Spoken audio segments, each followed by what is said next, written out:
hill I've been waiting for. We're to the floor. Yeah, not too. Whoa. Whoa, what the heck happened here?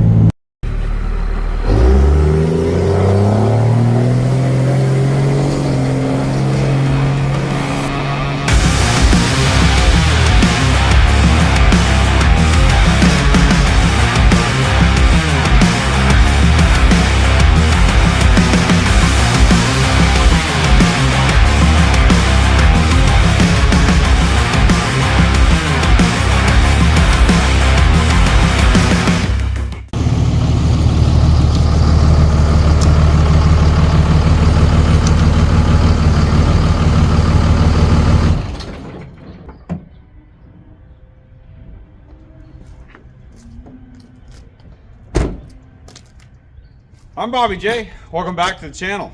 Got my barn find 04 305 555 truck here, and got a couple issues to take care of because I'm getting ready to work this truck's butt off. It's going to see weight and work that it's never ever seen its entire life. This truck thought if it could talk, it'd probably tell you, I thought I was going to make it. I thought I was going to make it. A cushy life. Getting through life, not having to do a whole lot, taking it easy, taking the easy road.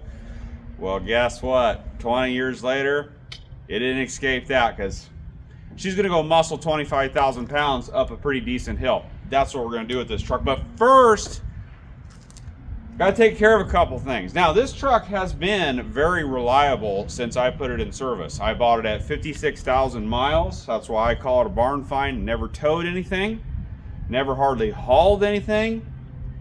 6-speed NV 5600. Like I said, 56,000 original miles, owned by a very nice older couple that are like family to me. That's how I wound up with it. They knew I wanted it, and when the time came, it was mine.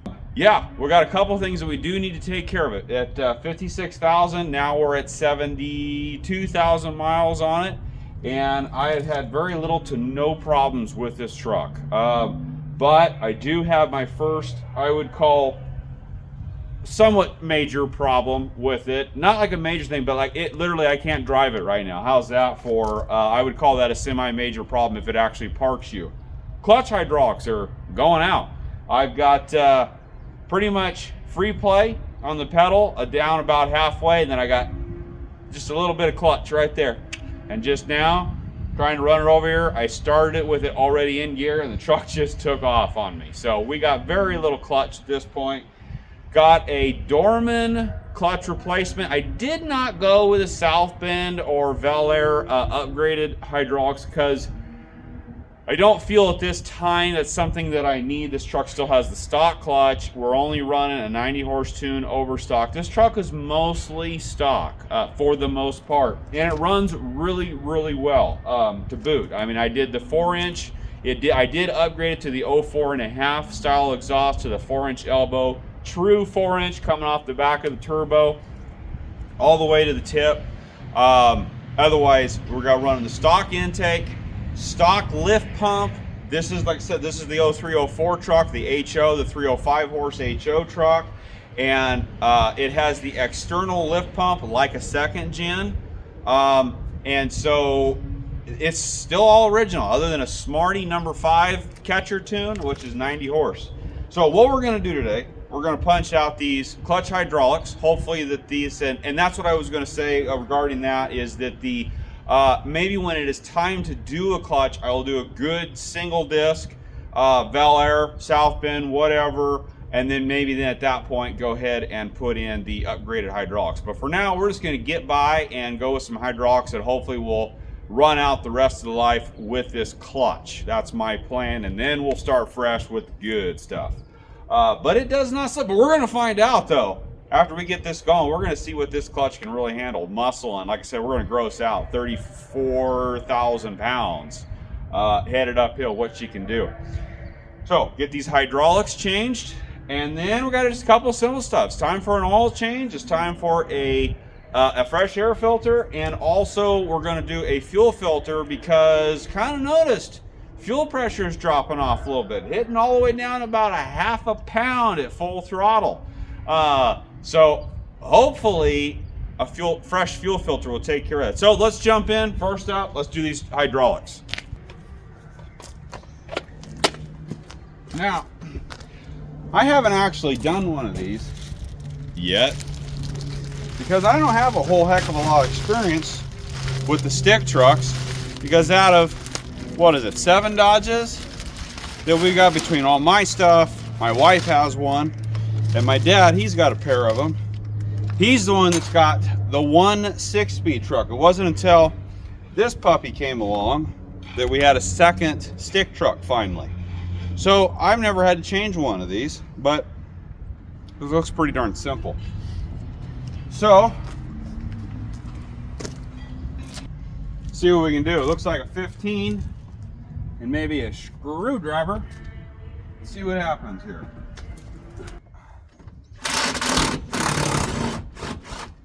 Yeah, a 15 milliliter. Okay, let's see if we can pop out. Here's this plastic pin.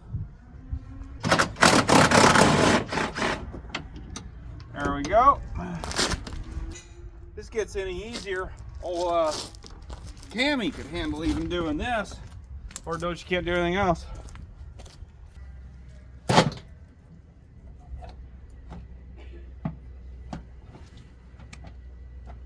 Okay, and I got to go underneath, pull the slave cylinder. All right, got that thing unplugged underneath there. Now, okay, there's that. Okay, I gotta go guide that slave cylinder.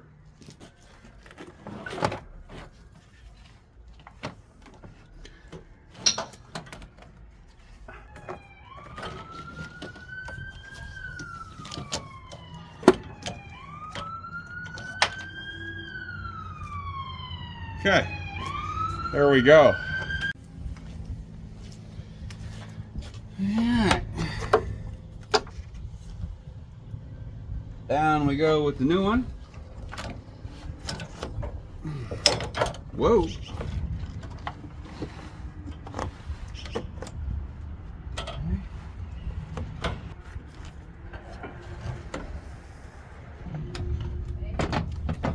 Alright, there we go. Alright, now you'll notice I've got myself a nice little cutout here so that I can easily get to my oil filter. Now, the factory left this closed off pretty good. Why? I don't know. My 5th gen has a nice cutout in the inner fender just for that, so you can get the filter out. Cutting this little piece of inner fender out makes such a difference on getting this filter out. There we go. Whoop, drop her down, stick your finger in the hole, and grab that son of a gun. There we go.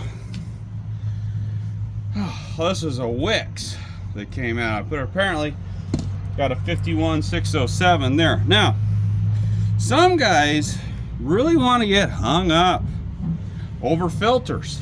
Now, you're not going to see me putting a Fram in my truck, that's for sure. But a Baldwin, a Wix, an OEM Mopar, whatever.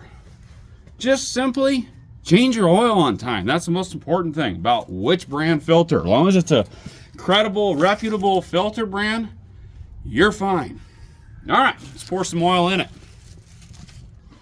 Now I'm going back in with Castrol Vecton 1540 synthetic blend. Don't let the jug confuse you. This is a Castrol Vecton 540 full synthetic. This just happened to be an old jug left over from changing the oil in my 22 that requires the 540 with those hydraulic lifters. But yeah, so this is the synthetic blend 1540 Castrol Vecton. I get this for a pretty decent deal, 20 bucks a gallon, basically in bulk. And I don't know, like run something real a little bit different. You don't see Castrol guys, you know, it's usually the Rotellas, the Valvoline, that sort of thing is way more popular than Castrol. But I don't know, for the price, pretty decent oil, I think. So we're gonna go ahead and fill this up. That's a dirty dude. Boy, look at that thing. Yeah, that needed to be changed. Well, got my money's worth out of that one. Now, this is the other one I had in stock. I remember this now. I remember I ordered 2 air filters. So there's 2 part numbers, a heavy duty and a light duty, or standard duty. I said, give me one each. Why I decided to use the standard duty first, I don't know. But yeah, there it is, the heavy duty. Obviously, we got twice as much filter surface. The pleats are twice as tall. So, we'll give this sucker a try. Now, I'm going, what is this? This actually isn't that many miles. I don't know, I'm in some pretty rough and dirty environments, though. A lot of dust.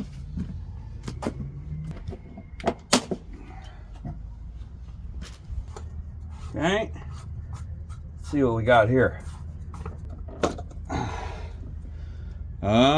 Yeah, that's a little dirty. Yeah, okay, well, there's more than likely. I would say that's a pretty dirty dude. I mean, it's normal to turn black, fairly black. You know, they go from white to tan to brown to black. That's pretty dirty. Okay, hopefully that's my fuel pressure issue. Yeah, look at that. Fresh Baldwin filter. Again, same thing. I use Wicks, I use Baldwin. I don't even normally use Fleet Guard because I get what I can get that's easy to get, if that makes sense. And Baldwin is CarQuest. They cover, and I don't even know, Napa. It used to be Wicks. I don't know if they I think maybe they might be using Baldwin now, actually. I don't know. I'm not too sure. I shouldn't, don't quote me on any of that because I don't know for sure.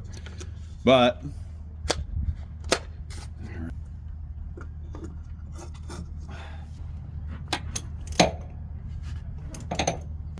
we're going to find out tomorrow if that was the fuel pressure issue. All right. Let's see here. We've got almost no free play. Oh, there we go. There we go.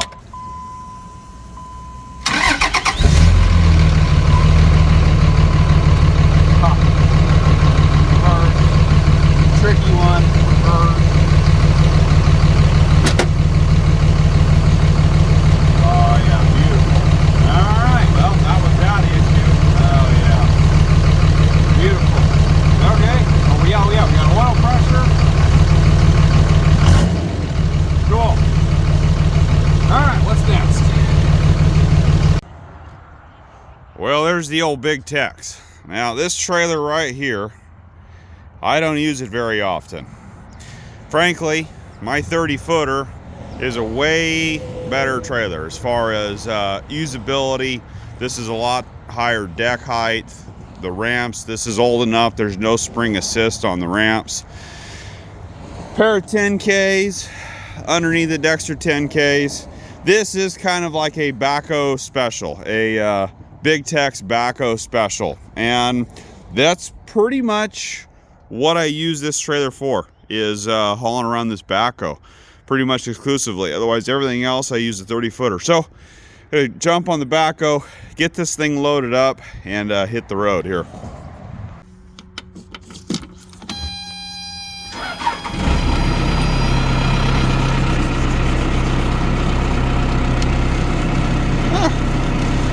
There's some gauges in there. All right. She's running. 4BT Cummins. Okay.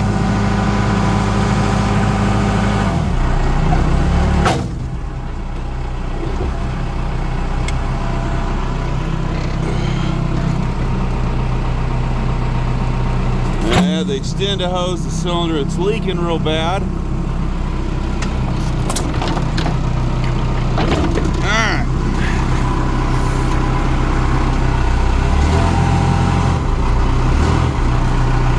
Gears this thing in. Oh, geez, we're in highway speed here.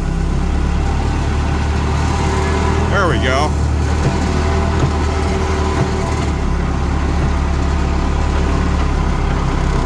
This is a fantastic backhoe.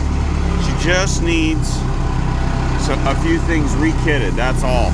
Or a few cylinders rekitted, that's what I'm trying to say. I'm trying to drive here, people. All right.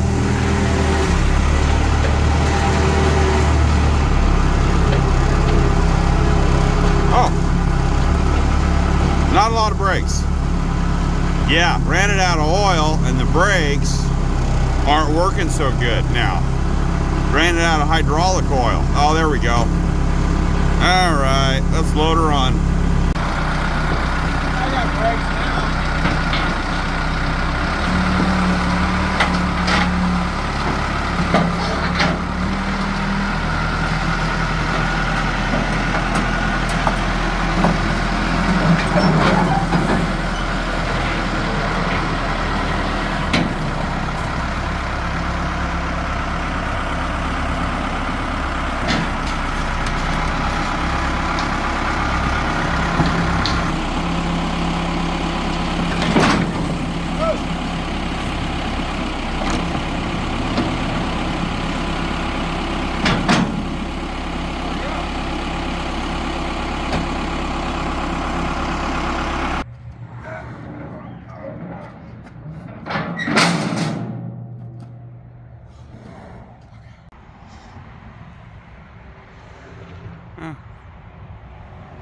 A little juicy.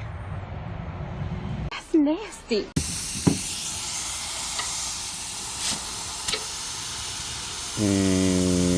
Nope.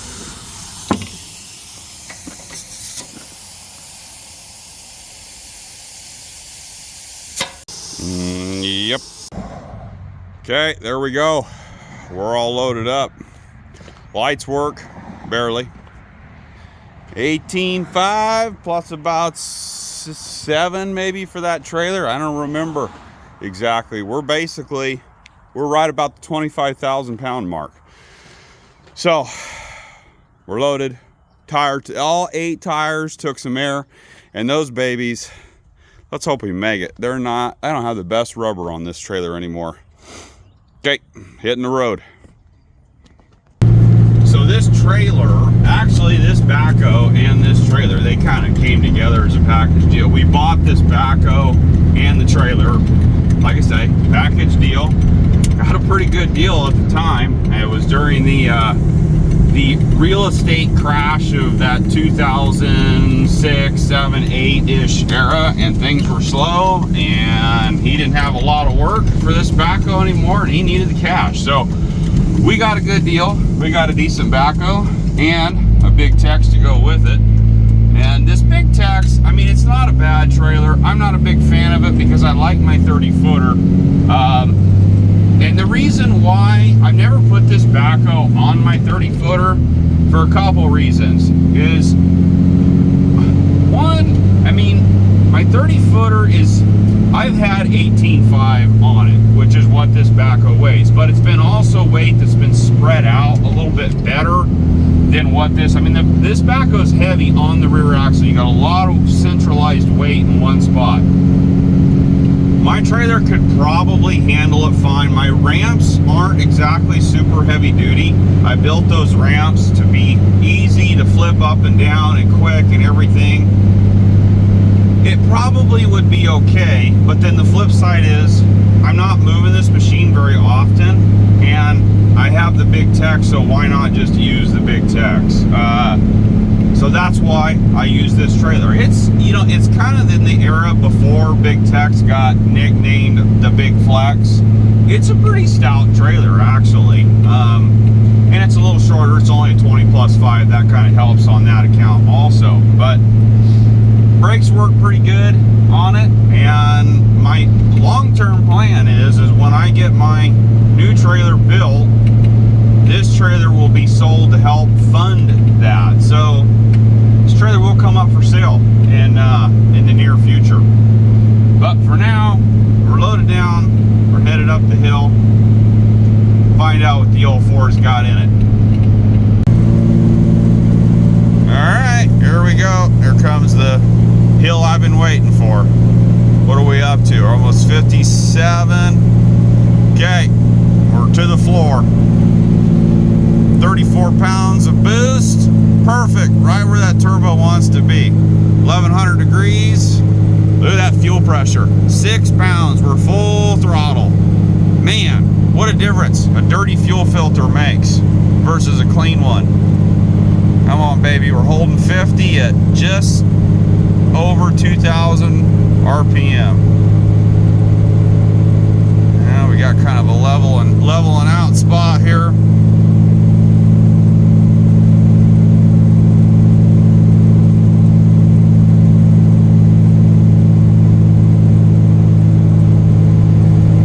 EGTs were creeping up. We're 1175. Oh boy, we're pulling down. Oh boy.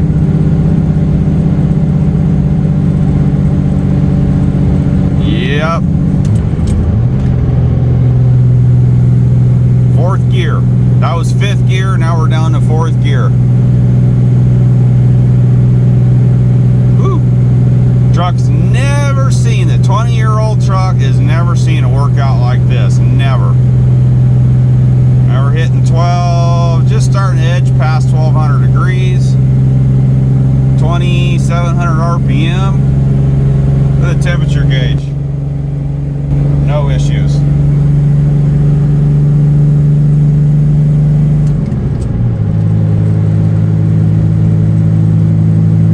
Back in fifth.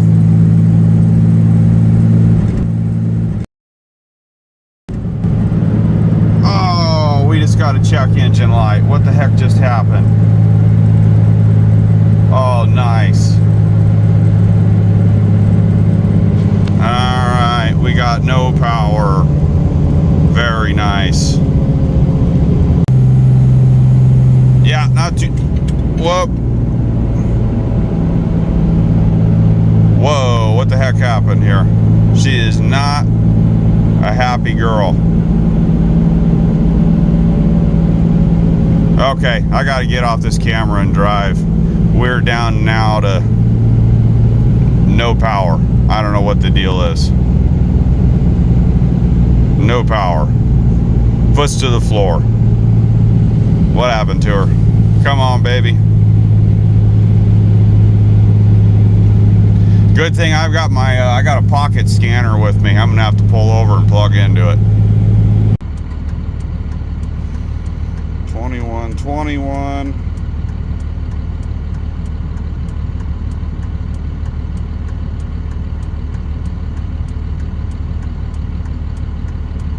Alright, let's shut her down and see if we can go ahead and clear this out. Alright, got the code cleared out. It's a 2121. I googled it real fast. It has to do with the APPS, the accelerator pedal position sensor. Not too sure. I just cleared it out like 30 seconds ago, so we're back to going again. Man, we were doing so good. All of a sudden, went to no power. But yeah, when I get home, try to find out, look that up a little bit more and find out a little more information. But for now, code's cleared out. We're rolling again. Apparently, maybe just need a new APPS. Maybe that's all it is. I mean, it is 20 years old. But man, we were cooking. Things were looking good until they weren't. But all right, well, we're almost to our destination. We made it to the top of the hill. Oh, bittersweet. All right, well, yeah, need to get there, get this thing unloaded, and head back down the hill. I want that feeder. You want that feeder? Yeah. Oh yeah, I want that Kubota. Is that like a sales place? Well, we made it. They got stuff I wanted there. Guess I came to the right place.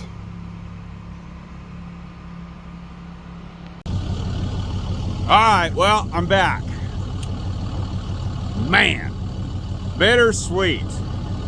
We were pulling good. Everything was looking good. I think we did hit maybe 1250 as heat kind of started to build up a little bit. Temperature looked good.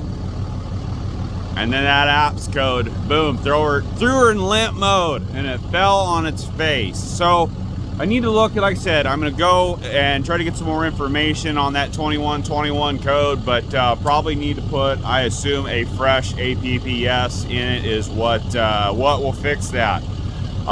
It's probably dirty and it's 20 years old. So, not bad though. That was a pretty decent trip. I had no trouble on the way home. It did do it one more time after I quit recording. After that, before we got to the destination, again, pulled over real quick, reset it, and then it didn't do it again. So, like I said, a little bit of a bittersweet there. We were pulling good. She was doing good. I'm more than happy with that truck, with that performance. I mean, that's heavy. It's 25,000. We're talking about a truck, I believe. And this thing's had like a 16,000 pound, give or take, tow rating or whatever. Obviously pretty conservative for these rigs, but yeah, got the big tacks, got it lined up back in there by the 30 footer. Like I said, I covered that already.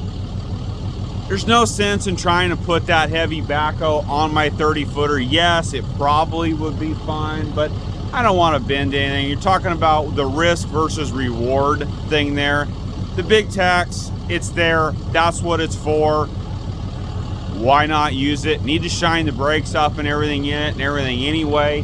And so, like I said, with the backhoe, it's a lot of centralized weight on that back axle, and I worry about possibly bending a cross member, something like that, hitting some really good bumps.